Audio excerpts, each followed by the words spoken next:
আমি যখন এসে আপনাদের ওই মসজিদে নামাজ পড়লাম, দেখতেছি মানুষ, ইমাম সাহেব এদিকে নামাজ পড়াইতেছে, এদিকে মানুষও কিরাত পড়তেছে। আল্লাহ রাসূল সাল্লাল্লাহু আলাইহি ওয়াসাল্লাম হাদিস শরীফের মধ্যে বলেন, লা সালাতা লিমান লাম ইয়াকরা বিফাতিহাতিল কিতাব।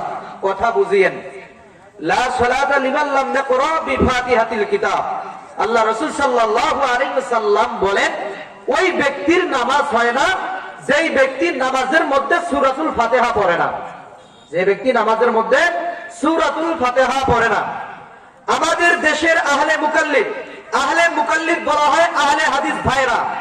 আমাদের দেশের আহলে হাদিস ভাইরা এই হাদিসের অর্থটা, এই হাদিসের মর্মটা এটা বুঝতে তাদের ভুল হয়ে গেছে।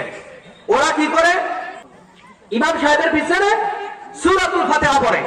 ওরা আমাদের কাছে দলিল দেয় এই হাদিসটা লা সালাতা লিমান লাম ইয়াকরা বিফাতিহাতিল কিতাব। ওরা বলে আল্লাহ রাসূল তো এই হাদিসের মধ্যে বলছে, এটা তো সহিহ হাদিস। ওই ব্যক্তির নামাজ হয় না যেই ব্যক্তি নামাজের মধ্যে সূরাতুল ফাতিহা তেলাওয়াত করে না। এই হাদিসটা আমাদের কাছে তারা বলে, ওরা বলে যে এটা সহিহ হাদিস। আরে আমি বলতেছি এটা সহিহ হাদিস, ঠিক আছে, কিন্তু এই হাদিসের মর্মার্থ বুঝতে আপনাদের ভুল হয়ে গেছে। এই হাদিসের মর্মার্থ বলতে আপনাদের ভুল হয়ে গেছে। কোন জায়গায় যদি হাদিস এবং কোরআন সংঘর্ষ হয়ে যায়, বিরোধ হয়ে যায়, আমরা হাদিসকে প্রাধান্য না দিয়ে কোরআনকে প্রাধান্য দিব। কথা হলো আমরা হাদিস মানবো কোরআন অনুযায়ী, কোরআন মানবো হাদিস অনুযায়ী। কোন জায়গায় যদি কোরআন এবং হাদিস দুইটা বিরোধ হয়ে যায়, হাদিসকে প্রাধান্য না দিয়ে আমরা কোরআনকে প্রাধান্য দিব। আল্লাহ রাব্বুল আলামিন কোরআনুল কারীমে বলেন, ওয়া ইযা কুরিয়াল কুরআন ফাসতামিউ লাহু ওয়া আনসিতু লাআল্লাকুম তুরহামুন।